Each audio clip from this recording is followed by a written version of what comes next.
Viva Aaliyah. Viva Aaliyah.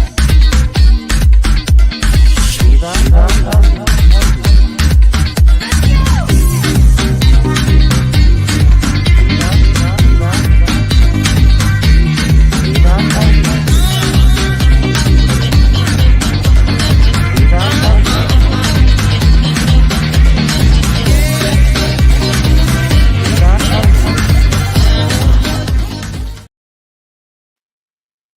You know when you just love something that is for you? I love my intro. Dominic did an amazing job on that. Speaking of, Dominic is not with us today, so I have to give a shout out to my husband who is stepping in and doing all of the backstage antics for me. I am so excited about today's episode.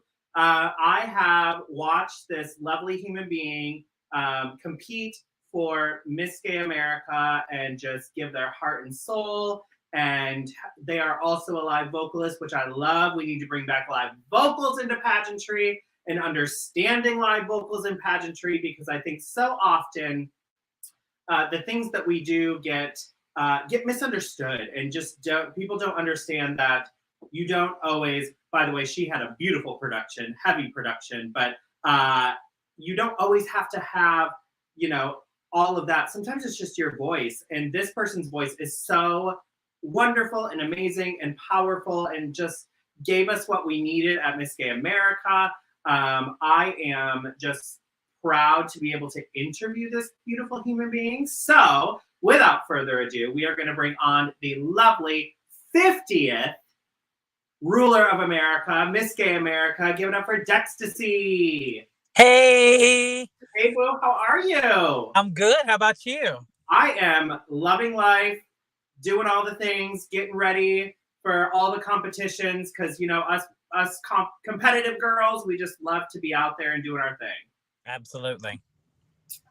So I am very excited, as I said, to chat with you. I love other folks who are in the theater, as we say, who have a musical background, who are willing to put themselves out there, and not that lip syncing is bad. Obviously, our craft is built on lip syncing, but willing to go out there and just show another side. And I feel like in the past maybe 10 years, our judges have gotten away from respecting maybe live entertainment over the get on ups and the back bends and the flip flops and all of that. So we all have, it's in every pageant at least once. If it's not a talent, it's going to be on the judge, or somebody performing. It's going to happen, right? But it's a different world that we live in. Yeah.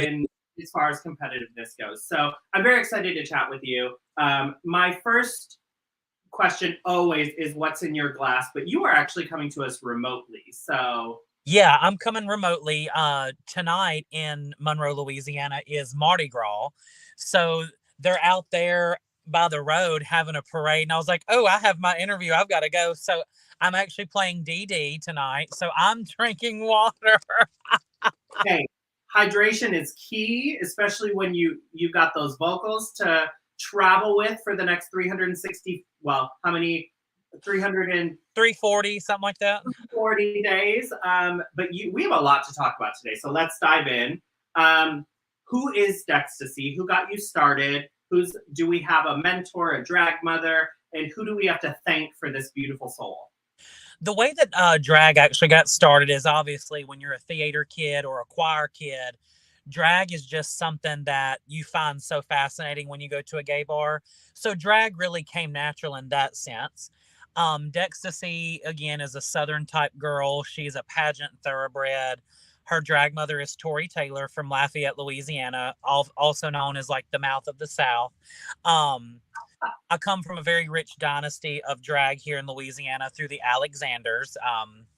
Very much a big deal and a big drag family down south, but I'm actually in North Louisiana, which is kind of weird. But that's who Dextaci is. She actually got her start in high school as a dare for like a gender swap event called Powder Puff that I'm sure a lot of schools have.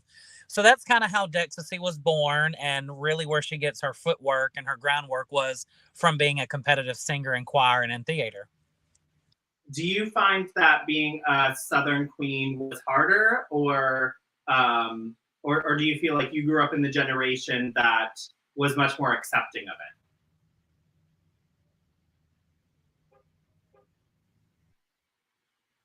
Can you repeat that? You froze. You said something about generation. Totally.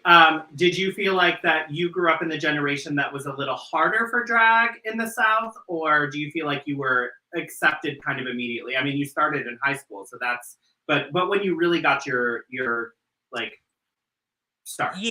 So growing up in this area in Monroe, this is also my hometown is also the home of Duck Dynasty. So you could probably just imagine how much tension that it could be for someone like me. Luckily, though, I was heavily involved in lots of choir competitions and theater here, and also was one of the, kind of a well-known musician in our area, and I won all kinds of like radio singing contests and karaoke contests. So when I started drag, obviously it's never easy for anyone that lives this life, but being a musician and being very kind of known in my area, drag just kind of came a little bit expected because I've obviously I live openly gay, and so when I did drag, people were like, "Okay, that's cool," and they just kind of went along with it. That's amazing. You also, I didn't put this in the questions, but you went along on a body positivity and body reborn journey. So congratulations on that. You've been an inspiration to a lot of queens I've seen, and an inspiration to me, and just like keeping up on keeping yourself not just healthy, but I think what you really talked about was the happiness portion of it, and that's really important to think about when we're I just did last week a panel on mental health, and I like to talk about being able to be strong in your mental health and keep yourself that way, and being really loving of yourself. And you really showed that along your journey. And so I just want to say, like, congratulations and thank you for speaking out about the positivity of it. Thank you. Yeah, it was definitely not an easy road, but so glad that I really dedicated myself to that, especially during COVID when times were really, really bad. Yeah, it's hard. We all get in our heads quite a bit. Mm-hmm. You were not just a Miss America, but the 50th Miss America. You changed the crown. What was going through your head when they called your name? The one thing that ran through my head was just a complete rewind of the time that it took to accomplish that. I competed right at 13 years and 8 tries to be Miss Gay America. So the one thing that just ran through my mind was, oh my gosh, every no has finally led to the yes. And it was just so kismet lined up and the stars aligned and fate just had a way. So really just the rewind of entering that first city prelim in the summer of 2010 led up to the winter of 2022. And it was just like, oh my gosh, I can't even begin to, it was a lot to soak in. It was the most overwhelming thing, but the most it was all of it. So many emotions. And we have quite a few viewers that are not familiar with the pageant scene or not necessarily in the queer community. So I just want to say, like, 8 times seems like a lot, but it's actually not compared to some other queens that we have known. I'm sure both of us have seen and heard of former Miss Americas that competed 13, 14, 15 times before they got their dreams, or Continental even, or EOY, or US of A. And so just putting that out there, that's common within the work that we do to continue on this journey. And I'm just so happy that you did, because look at you now. Look at you, Miss America. Finally. And then did you have anybody special in the audience when you got crowned? I had tons of friends and family there, but I did not have and do not have a person in mind or a Mr. Nope, just me. Well, you do. You have a Mr. Gay America that you get now. Oh yes, I do. And I got to sit on him already. You sure did. That is definitely part of the luxury of being crowned. They put their knee out for you, and then you just wiggle in there the right way, and you're good to go. You had some really great fashion, by the way. I really, really loved that red gown that you wore. That was for crowning, correct? The red was for evening gown. Evening gown.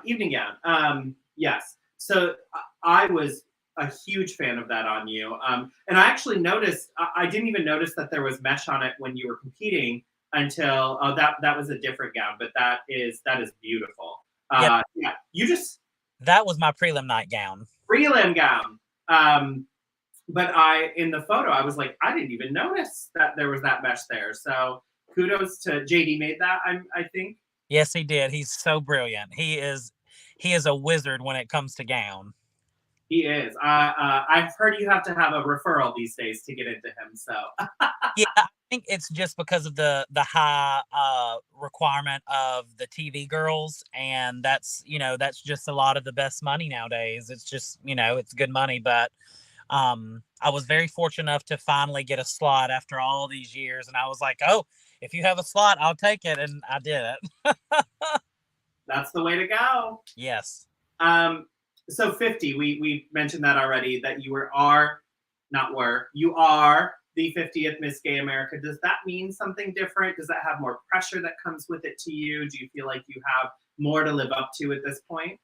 I think regardless of the year that you win Miss Gay America, it's pivotal. However, I think 50, it's always such a hallmark and such a peak in any type of thing, like whether it's your wedding anniversary or high school anniversary. 50 just has a way of, it's just that number of when you look back on 49 years and you go, whoa, you are really celebrating something monumental. And to be someone that's been in love with Miss Gay America for everything that it stands for, to be crowned the 50th, especially in a time like today where drag is so accessible in terms of, TV and media and, pageantry came before all of that. So it's so special to still celebrate and really, lead underground drag, like not underground, but the way that it has always been. It's just so great to be somebody that, is continuing to carry that torch of what drag has always been. And that's not to discredit any of the media or TV show girls, but it's just so special to be a part of something that has stood the test of time. It really had. Wow. Yeah. That leads me into kind of my next question, which is, you have 49 sisters before you that you're able to look up to, whether they're with us or not. They are still a representation of what Miss Gay America is or was. And how does that feel to have 49 other, you're one of 50 that has ever had this feeling and been able to experience what it is to be Miss Gay America. I lost you. Can you hear me now?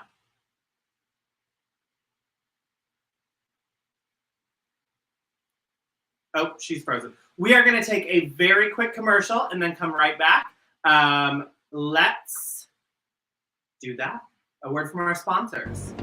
Viva Aaliyah is proudly sponsored by Fierce Drag Jewels. For all of your sparkly needs, check out their Facebook and Instagram, or check them out on their website, www.fiercedragjewels.com.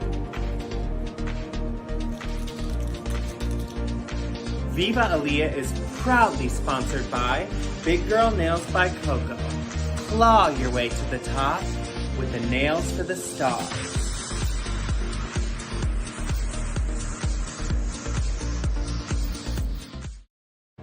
Hey Vivas! We've been together for 3 seasons and we're heading into season 4. I'm so grateful to have had you with me along this journey and I can't wait to see where we go next. If you'd like to get your own Viva Aaliyah merch to go along this journey with, you can go to www.aaliyahmartinezqueen.com to check out everything Viva Aaliyah. You can also find out what's going on with me and see who's on our next episode. Once again, I can't believe we've made it to season 4 and that you've been along on this journey with me. Keep those glasses full and don't forget to tell me what's in that glass. All right, we are back. Gotcha. So the last thing I heard was there was 49 before me. Yes. You are one of 50 now, folks that has had that experience, and you have those sisters before you. What is that? I mean, that we've talked about what it was like to be crowned and what your thoughts were, but what is the feeling of being one of 50 people in the world to have that experience? It's definitely it's very overwhelming because Miss Gay America is always known or has been known to be, you know, one of the best in the art of female impersonation. So to be one of 50 fortunate individuals to be called a Miss Gay America, it's just insane to know that I'm in the history books with people like Charity Case and Tasha Cole and Kirby Colby and Sally and so many incredible Miss Gay Americas that have paved the way with their unique things. It's just overwhelming just to even you know, because as a young gay man, I went to that website and just studied it and memorized every Miss America's picture and her year and fun facts. And just to know that there's somebody like me out there now looking at me on a website, that's what blows my mind, is the circle just continues. And it's phenomenal to look back of the 49, but to know what else is coming. You know, it's so awesome. I would never ask you to do this for real, but could you, are you able to name every Miss America from 1 to you? You broke up again. Are you able to name every Miss America from Norma Christie to you? Oh, she froze. While we're getting her back, I do want to let you know that next week we have National Entertainer of the Year, Paris Campbell, coming on. I'm very excited to chat with my sister. We're going to talk about what she's been up to and how she has been handling her year. We are so excited for her. I was very, very proud to be in the top 5 at National Entertainer of the Year. As you all know, I'm competing once again, and we're able to chat with her. Yes. Like I said, we are a fully digital show. I said this to Dex backstage. We are a fully digital show, and digital shows come with things that happen. And we know how to roll with them now. We're in season 4. So what we were talking about is the years. Yes. Oh, yes. Are you able to name from Norma Christie to yourself? I am not asking you to do that, but could you do that if you had to? I think I can, and let's try it. So we have Norma Christie, Lady Baronessa. Then we would have Danny DeLetto, Michael Andrews, Rachel Wells. Oh, Jesus. Sean Louis. No, take that back. Hot Chocolate's in there. I know I missed one. Hot Chocolate, Rachel Wells, Jennifer Fox, Francesca Wakeland, Tasha Cole, Naomi Sims, Lauren Colby, Blaze Starr, Cherry Lane, Vicki Vincent, Brandy Alexander, Valerie Lord, Tiffany Bonet, Leslie Rage, oh my gosh, Jacqueline Devereaux, Ramona Leger, Patty LaPlace Safe, Lauren Taylor, no. Patty LaPlace Safe, Carrie Nichols, Lauren Taylor, Maya Montana, Linda Carrera, Katia Lee Love, Charity Case, Sabrina White, Dominique Sanchez, Rachel Eriks, Raquel Chevalier, Nicole Dubois, Luscious, Michaela Kay, Victoria DePaula, Coco Montrese, Cody Collins, Kirby Colby, Sally Sparkles, Jessica Jade, Blair Williams, Asia O'Hara, Susie Wong, Devastation, and Dora Tate, Pataya Hart, and me. So the 70s to the 80s, I'm a little rusty on, but that's all of them. Yes, Tajma Stetson commenting in, come on, herstory. I love Tajma Stetson. Fun fact, Tajma Stetson was the overall talent winner, because I know my history. She was the overall talent winner at Miss Gay America 2011 and was 4th runner-up to Cody Collins. Fun fact, I was in her talent. Girl, really? Yeah, I was the one in her talent. So you took the megaphone and the cow from her. Yes, that was me. Yes, bitch. I live for that. We actually started drag together. Tajma and I are 17 years this year. This is our 17th anniversary. So That's amazing. See, we're all musical, and that's what drew me to, Tajma many years ago. oh, somebody's surrounding you. You're surrounded. I think the gays are coming back, but I'm gonna walk away from them if they show up. Because I hear that. So what your game plan? That's what's next.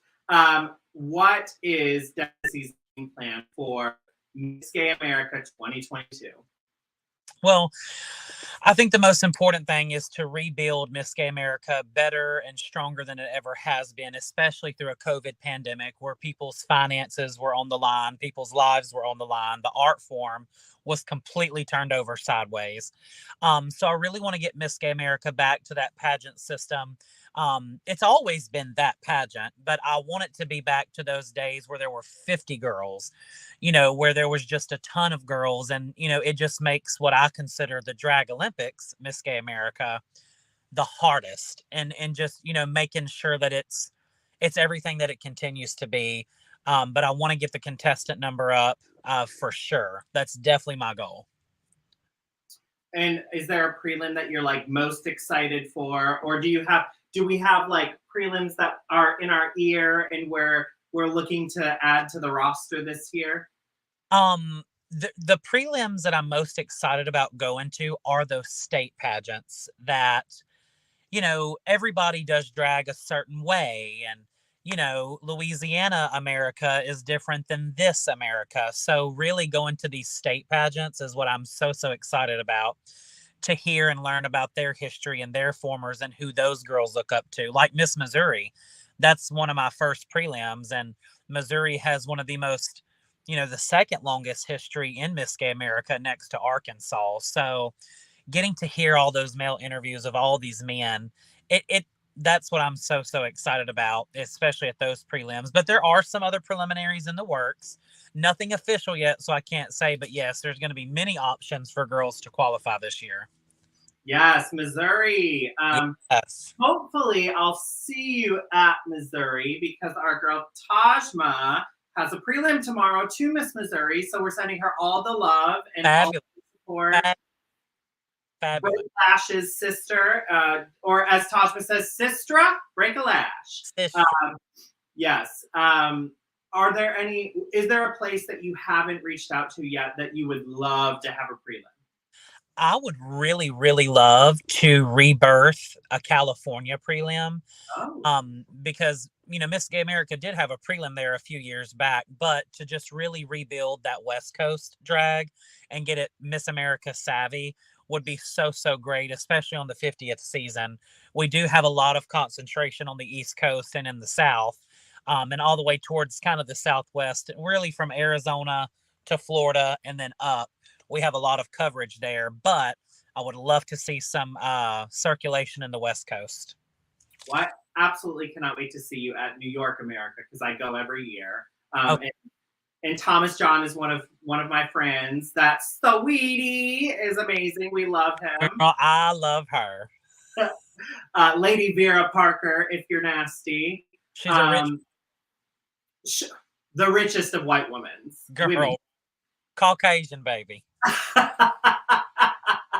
And Little Raymond is so beautiful. We love him. So can't wait to see him. But I'm very excited to see you at Miss New York America this year. And I'm positive, obviously, Taya Hart and Andorra Tate will be there. So we'll just cut up the entire night and have a good old time. It'll be a mess. I love it. A mess in the best way possible. So competing for Miss Gay America, you said you competed 8 years. You've been through the system a few times. You've obviously had your at least 8 prelims that you've competed in. What is your advice to somebody coming into this system and really wanting to be successful? The best advice I can give someone, and really where a lot of girls make the easiest mistakes, is not reading the tools and the resources that are given to you. I cannot stress enough how much Miss Gay America prides itself in its structure, both on the judges' side as well as the contestant side. So, really digging in to ensure that you know every aspect of this contest, not only the 5 categories, but also if you win, what's expected of you. So, really just biting off and chewing everything that it entails to be in this pageant. So, really dig into your resources, read, learn your history and subcategories. Learn your subcategories. It's a numbers game. So that's very, very important. Yeah. Danielle Hunter, actually, who was a judge at Miss Gay America, correct? Yes. Gave me the best advice. And that what I said, Danielle, you know, you're so accomplished. I would love to just know what your secret recipe is. And she said, girl, the first thing I do is pull out that packet and I read it. Exactly what you said. I read it and I take the category that is the most points first, and I make sure I learn that one, and then I work on the next category that's the most points, and then the next category that's the most points. But I think what you're saying is even taking it the next step further and learning what they want after you win, because after you win, as a former national myself, that's where the work is, and where you actually have to realize it's no longer about you. It's about Right. It's about the contestants, it's about the promoters, it's about the prelims, and you're there to make sure that it runs as the best that it can. That's exactly right. That's exactly right. Because the one time that it is about you is the moment that you win. And then the life cycle starts all over again. It's time to find a new one. Exactly. So what do we have coming up next? What is the biggest thing that Dex is planning this year? We want to know. The biggest thing that I have planned is like obviously I want to get the contest.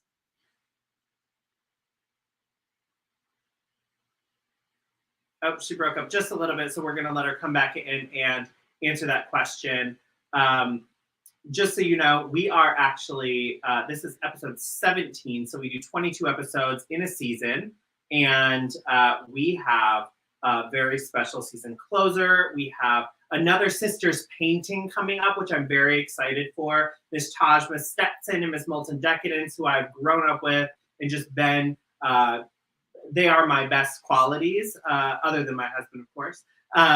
They know me better than anybody, and we will be doing a Sisters painting again together.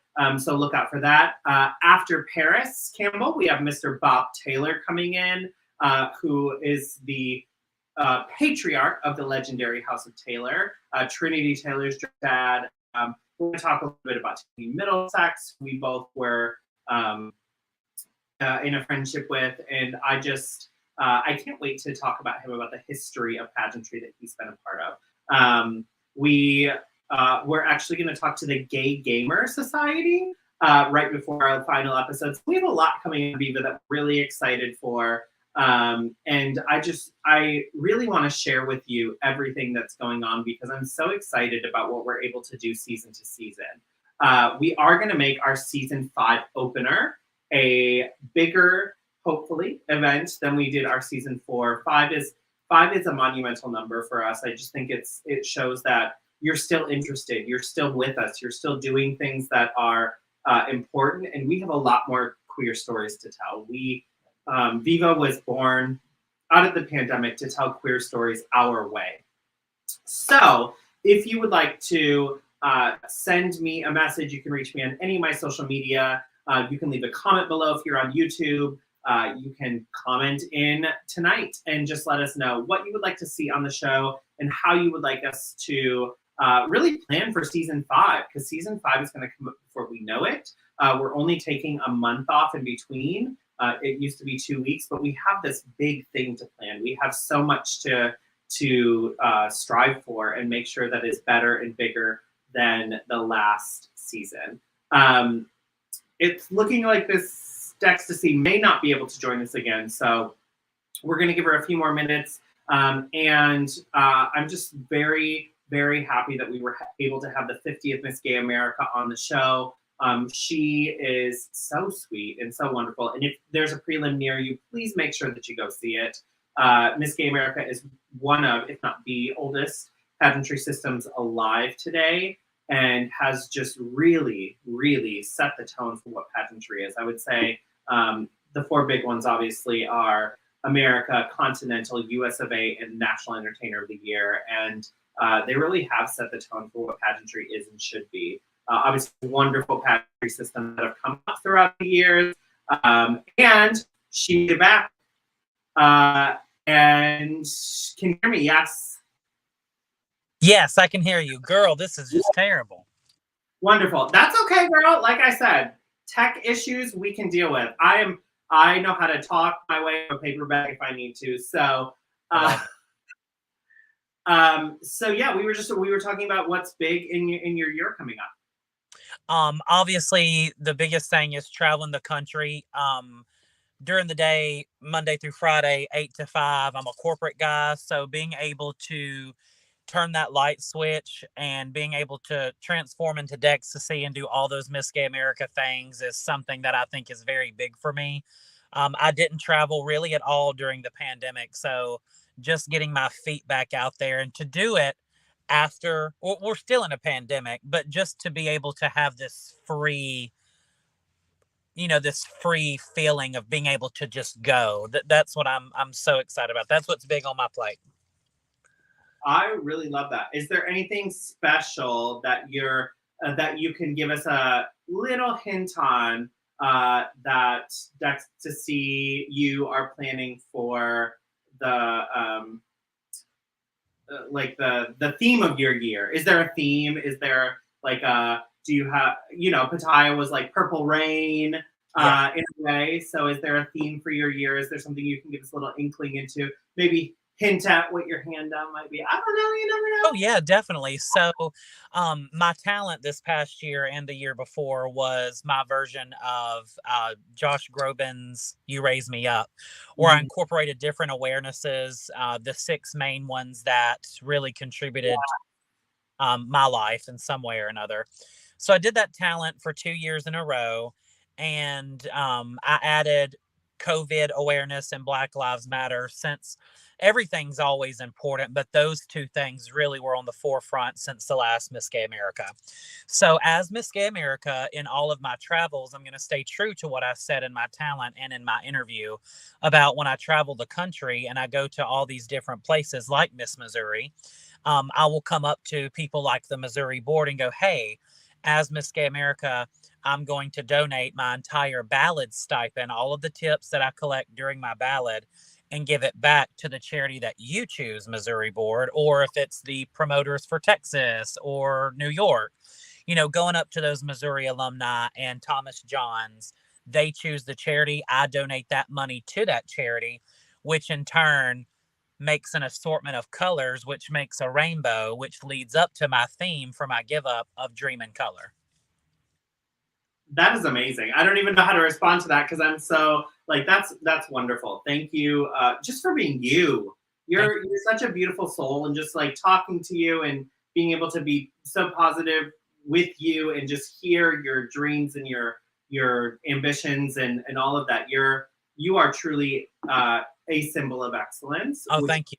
100% what Miss America is about. And I know that other systems have borrowed that slogan as their reigning title holder, but Miss America was truly the first one that used it and was able to like market it properly. And so you emanate that. You are a person who just is excellence and shows excellence. And I just can't wait to see the rest of your year and what you're gonna do with it. I'm just very happy for you. I'm very happy for all that you've done and all. Thank you so much. I will ask you one last question and then let you get back to Mardi Gras. So for Dextaci, what are you hoping for as your like growth moment this year? My growth moment, I really want to unite, like you stated at the very beginning of the interview, I feel at times when people start drag or female impersonation, I'm gonna call it drag, that people don't feel that their type of drag has a place. Some people feel that their drag may not be as fierce or sickening. As Miss Gay America, I really want to ensure that no matter how bad or good your drag is, or if you're a singing queen, or if you're a comedy queen, or you're a ballet dancer, there's a place for you, not only in Miss Gay America, but in general. I think it's truly time to blow the doors off of that stigmatism of drag, where drag has to be fierce and drag has to make you excited. I really want to showcase that drag has a heart, it has a soul, it can be elegant, it can be all of these different things that, people nowadays say, oh, drag is subjective and da da da da. Well, that's true, but I think it's just time that we start appreciating all types rather than just one type. And that's it for me. That's what I really want to do. That's amazing. And again, just pulls through to show that your character and your persona is just of love and light, and you are truly a symbol of excellence. So thank you. I don't want to take any more of your time since you're out at Mardi Gras. Hopefully the beads are flowing, but not in a non-Miss Gay America way. As long as you're not wearing the crown or the sash, then do what you got to do, girl. But I just am so blessed to be able to have this moment with you, and so thankful for you being on the show. I truly, truly, truly appreciate you, and we will catch up sometime this next week. But go enjoy Mardi Gras. Sending you all the love, and I can't wait to see you. Thank you all. Have a great, great night. We'll do it again soon. Yes. Mwah. Miss Dextaci, Miss Gay America 2022, our 50th symbol of excellence. Thank you for being on the show. Again, I want to just point out, next week we will have our National Entertainer of the Year, Paris Campbell. I cannot wait to chat with her. She's a sister, a friend, and has just been such an inspiration this year already. But July is going to come up before we know it, y'all, and I will be back at National Entertainer of the Year. I'm going to end the show the way I always do. Love each other. Make sure you're taking care of each other. We are still in a pandemic. We're still in it. Yes, mask mandates have been lifted, but we need to be smart and wise about how we're taking care of each other and taking care of ourselves. Make sure that you love yourself and that you are keeping up on your mental health. I love you, and I will see you on the next one. Viva Aaliyah. Viva Aaliyah.